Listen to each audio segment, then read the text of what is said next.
Hi, this is Kirk Litch, and this video is going to be talking about an overview of the transactions that need to be done to complete this practice set. So here I am in Moodle at the top of the Mountaintop Hardware practice set area, and you should have already done this before we begin section here. And we're down here to the transactions, and what I want to talk about here is the actual transactions that need to be done. There's some overview here about the tracker and the deposit slips and what needs to be done, but now we're down here ready to do transactions. And so this is a PDF which opens up and shows you all the transactions that need to be done. You could print this if you want to keep a hard copy and work from that, or you could put it on your desktop, whatever is the easiest for you. But once it's opened up here, we're going to talk about the individual transactions that need to be done to complete this. And there are 50 of those transactions. I'm doing the first 15 for you. If we look back here, the video's down here below this PDF I just clicked on. Right here, there's 1 through 5, there's 6 through 10, there's 11 through 15. So I do the first 15 transactions for you. So, you know, these will all be done for you, and as I do them, I highly recommend that you have your book open, and as I tell you where to go and what to write down and what to do, that you do that, and so you get them input correctly. So I'm not going to spend a lot of time talking about these first 15 transactions. I will give you a little bit of overview here. Our company, Mountaintop Hardware, is this logo right here with the little smiley face, orange hat guy with the hammer. And so when you see something that comes in an invoice without that logo, that's from somebody else, one of our regular suppliers. We're buying some stuff here. Here's a memo that's internal. Here's a check received. Here's one of our invoices when we're selling some stuff, another internal invoice, another check, another internal memo, another sale, another check, etc., etc. And so these first 15 I'll be doing for you and explaining them. So once we get past those, the purpose of this video is to kind of give you a heads up on other forms that are coming up that might be a little different. Most of the forms are just repeat. Here's another check on 16, here's another purchase on 17. This one, make sure you record it at the discounted amount, not the gross amount. Then we get down here to Form 18, another sale, another check, another purchase. And here's the first one I want to kind of point out that's a new and different thing. Form 21 is a credit memo. These people here bought some stuff from us back up here somewhere, Railway Hardware right here. They bought some stuff from us here. Make sure you record them at the discount, again down at the bottom.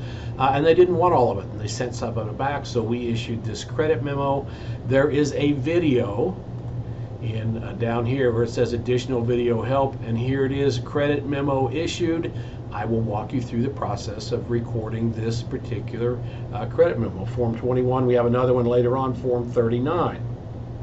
So go watch the video when you get to Form 31. Then once you're done with that, here's another internal memo. Issue for Pikes Peak Bank interest. Charge it to interest expense in your cash payments journal. Do not write Pikes Peak interest. Write interest expense in the account to be debited column. Here's another sale. Here is another credit memo. This was, we bought some stuff from these people and didn't want it and had sent it back to them, and they issued a credit memo. Make sure you record it at the discounted amount, $254.80 in this particular case. And back here, right below the credit memo issued video, is a credit memo received video, Form 24, and later on Form 45. This will walk you through how to record that credit memo. Another check received, another check received, another check received, and then we get to Form 28. And this form is to write a check for payroll, and it tells you to charge it to sales salaries expense for $8,000 and office salaries expense for $10,000, And again, back here in Moodle, down below where it says additional video help, I have one right here, recording payroll. Now, this was recorded back when I had 5 booklets and we only have 1 now. So when it says to ignore the reference to the book numbers in the video, but the process of entering them into your cash payments journal is the same. So just ignore the book references and follow the process of recording them in your cash payments journal. There'll be another payroll entry later on in the process. You can go back and refresh your memory from that video. Here's the second set of deposit slips. I do Form 14 and 15 for you on the videos. If you want to review that video, which would be Forms 10 through 15, you can see it there, or I have another video here on how to do deposit slips. You can watch this video, and again, it says to ignore the references to the books, but you can watch it here on Form 15 through 11 through 15 as well. So that would be helpful if you can't remember how to do the deposit slips. Then we move on, and here is the next form that some students have issues with, Form 32. It's a purchase.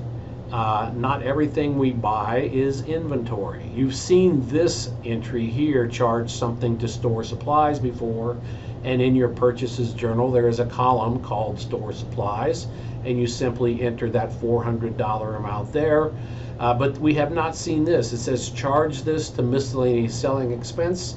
And on the far right hand side of your purchases journal, there's an other accounts column section.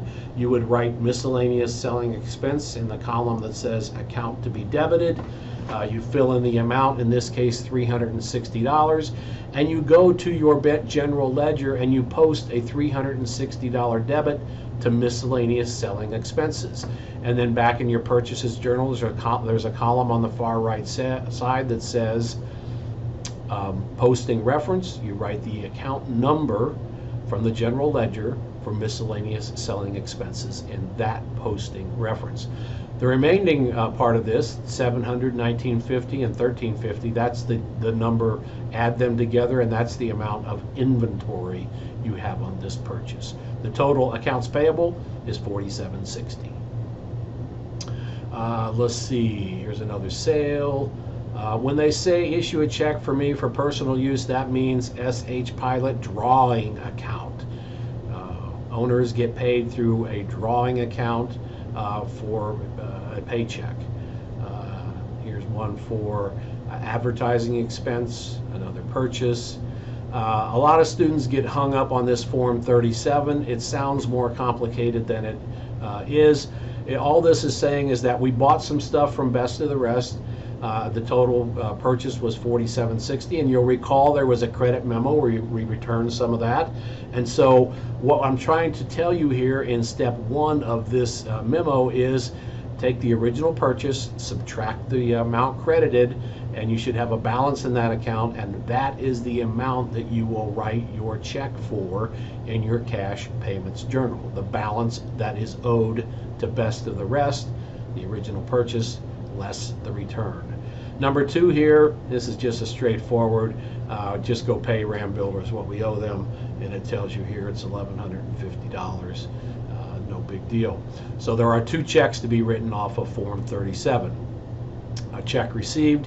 Here is the second credit memo issued form. We've already talked about credit memos. If you have to go watch the video again, do it. Here's another, reimburse me for business dinner expenses, charge it to miscellaneous selling expenses. Okay, don't charge it to SH Pilot, don't write the check to yourself. Write the check to SH Pilot, but charge it to miscellaneous selling expenses in your general ledger. Another purchase with some supplies involved, another set of deposit slips, another purchase. Here's your 4th and final credit memo, a credit memo received, just like Form, what was it, 24 or 25. Here's your second payroll entry. And then these 2 forms cause consternation for students, but Form 47 and 49 are bills that are to be paid. They are not invoices for purchases. We need to go pay Mountain Electric Company for our electric bill. It goes in your cash payments journal, and it says right here in this little handwritten area, charge it to miscellaneous administrative expenses in your general ledger. This one down here, this check is to pay your telephone and cable bill, and it says to split the expense between miscellaneous administrative expenses, $275, and miscellaneous selling expenses, $325, for a total of $600. You write the check for $600 to Mile High Cable, but you split the expenses in your cash payments journal between these two expenses, much like you do on your payroll entry. I think that's it. Don't forget Form 50, which is your final deposit slip. There are no checks to be deposited this week. It's just these sales from our retail outlet that get recorded into our cash receipts journal and then into our checkbook. So hopefully that little overview of the forms will help you. The other thing I would like to point out here is that up in this area, this PDF, I go through and have a handwritten version of the information I just kind of provided you in this video.